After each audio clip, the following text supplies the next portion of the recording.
Hey, this is Brewbird. Welcome to the channel for all things fermented, brewed, and distilled. In this video, I'm going to be talking about my experience on the Discovery Channel's Moonshiner's Master Distiller. So let's go.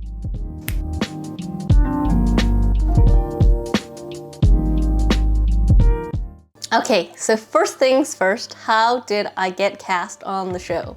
Well, it was back when I had just come back from the UK from working as a distiller. I got back in February of 2021. Then in about July or August, I got an email supposedly from a production company called Magilla Entertainment. And she said like, oh, I saw your Instagram. I see that you're a female distiller. Would you be interested in the possibility of being a contestant on this show, Moonshiner's Master Distiller? And of course, I thought it was all a big scam or something, so I didn't really believe it at first. And then I looked closer at the email and there was like a link to the production company. There was a lot of stuff there, so I thought it seemed like it could be real. And then we set up a meeting or phone call so I could talk to her and she could tell me a little bit more about the show, because I'd never heard of the show Moonshiners before. You know, apparently it's a pretty big show in the United States. Well, they have the main show, Moonshiners, where it's about these backwoods distillers doing illegal distilling, which kind of confused me, because I was like, oh, well, if it's illegal, then why are they allowed to show that on TV? And I did some more research. I think like what they're doing is definitely not illegal, but that's kind of part of the charm of the show, is like, oh, they're doing illegal backwoods distilling. But anyways, they have the main cast of that show. The show itself was so successful, they decided to do a spin-off show. And so some of the cast members from Moonshiners would be the judges of this new show called Master Distiller. And in this show, they find like backwoods or professional distillers from all across the United States, and they compete to like see who the master distiller is.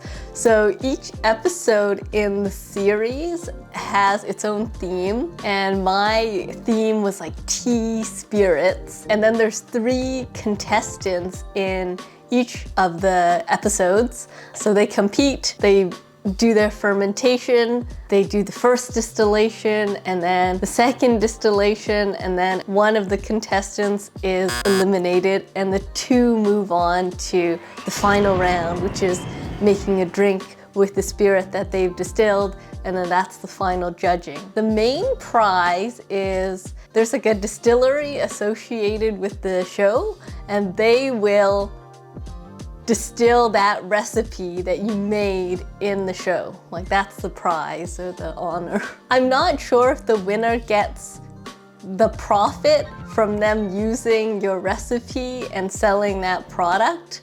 Yeah, it seemed to me that the prize itself was just the honor of them using that recipe to make a product and to sell it. So that's kind of the gist of the show. And so yes, I was contacted in about July.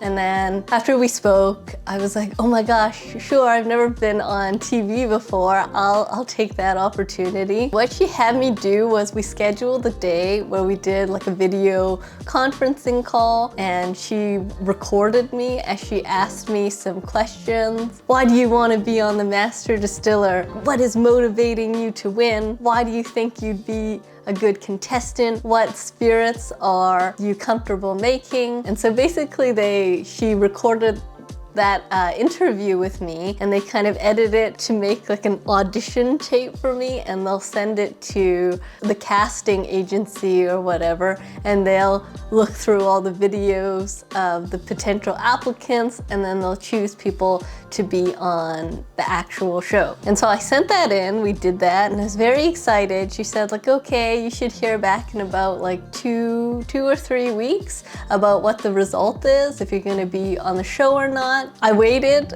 and then I felt really sad because I never heard back from her, and finally I asked her like, oh, so I guess it's not happening then? I guess I wasn't chosen?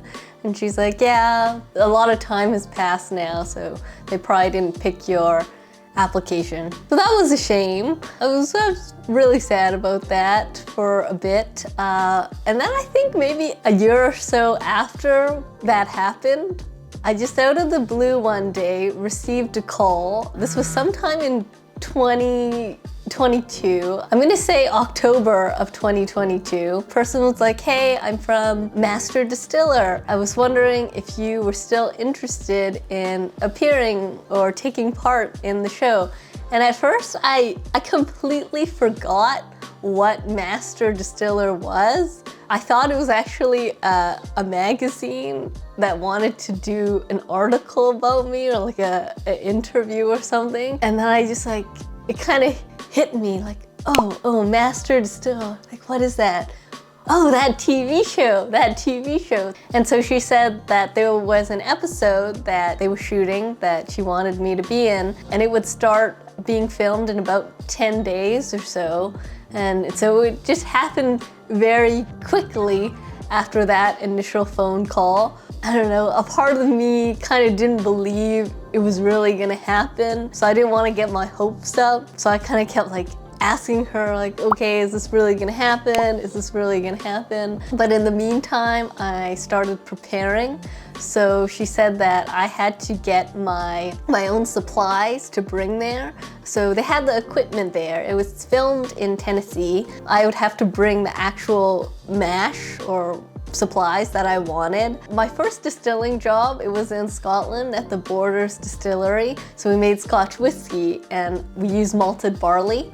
And then before that, I went to school at Scotland Polytechnic University because they have a brewing and brewery operations program there. And I did a lot of beer, like we made beer. So I was used to working with malted barley.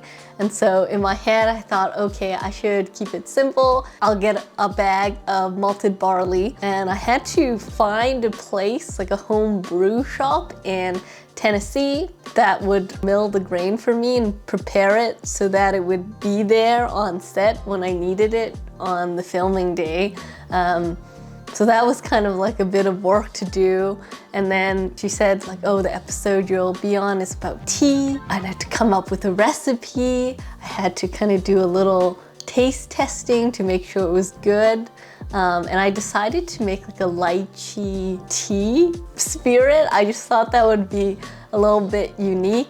And I really like lychees. And if you don't know what they are, they're kind of like, they're just like a juicy Asian fruit that I always used to eat when I was a kid in Hong Kong. So they have kind of like shell to them, but you can easily get it off with your hands. And then inside is like a juicy, translucent meat, and then in the center is like a hard stone. But yeah, they're absolutely delicious. So if you get the opportunity, for sure, go and try some fresh lychees. But yes, I wanted to do something really different, so that's why I picked lychee tea. So I had to like buy a bunch of canned lychees, and I got some lychee tea. Originally, it's supposed to be, I think, made by them heating the tea leaves or roasting the tea leaves with the skins of the lychee. So then the perfume and the scent of the lychees infuses into the tea leaves. And then when you drink it, it's like, oh, you get this wonderful lychee smell to it. So it's just very yummy. But I think they don't really do that process anymore because it's a lot of work. So I think they probably get some kind of flavorant that they just kind of put onto the tea. Yeah, so it's not as nice anymore. But anyways, that was my idea, to do something with lychees and lychee tea. And then I would make my base with the malted barley grains. I arranged all that. It was a lot of work. And then before I left, she said that I should figure out how to do something called reading the bead, which I'd never heard of that before. And so I had to figure out what that was about because I've only worked in professional distilleries. So going and trying to do backwoods distilling or home distilling was a bit different for me, and it was quite an adjustment. And also at that time when I was going on the show, I hadn't been working in a distillery for a while. I got like a marketing job. I wasn't feeling super confident at that time in how to use the equipment. It kind of just took me a moment to catch up on things. The production company purchased a plane ticket for me and I went to Tennessee. And that was kind of a story in itself because the night before my flight, I lost power in my house. Actually, the whole neighborhood did. There was like a bad storm. And so I hadn't finished packing. So luckily my friend came over before the power went out and we were having dinner. And then the power went out. And I had to go like upstairs to get all my clothes and all the supplies in the dark and pack my luggage, and she would just follow behind me with a flashlight so I could see. So I was very grateful she was there at that time. So I first went to the O'Hare Airport in Chicago, and then I found out that my connecting flight to Knoxville, Tennessee was canceled. So I didn't really know what to do because I think we were supposed to shoot early the next day. So that was a big problem. So I didn't know what to do. I emailed the production company. It's like, oh, the flight is canceled. What do I do now? And then they quickly booked me another flight on another airlines. I didn't know what would happen with my check-in luggage, and they told me that they would have it sent to the hotel in a couple days. I was like, oh, I can't wait that long. I need to have the check-in luggage with me on the new flight. So what happened was I had to ask for my luggage to be taken out, and I had to like sit in front of the carousel waiting for it for almost 3 hours. And so it was a bit dicey because I was waiting in front of the carousel for my checked in luggage, and then I had to recheck it in with a new airline and make my new flight. So yeah, it was a bit stressful waiting for that checked in luggage. I would not have gotten on the connecting flight without the checked in luggage because it had all the supplies and lychee and the lychee tea in it that I needed, and I wouldn't have been ready to shoot the next day. Yeah, I had all my makeup in there, I had everything. So it would have been a bit bad to go on TV without anything that I needed with me. Luckily, it came out in time. I was able to make the connecting flight, and I got into Nashville Airport at about, I think, 12 a.m. So they had arranged a taxi to come pick me up and drive me to the hotel. So it was around 2 a.m. before I actually got to bed. I finally made it to the hotel, so I'm going to go to sleep now. I have to get up at like 6 a.m. Probably earlier than 6 a.m.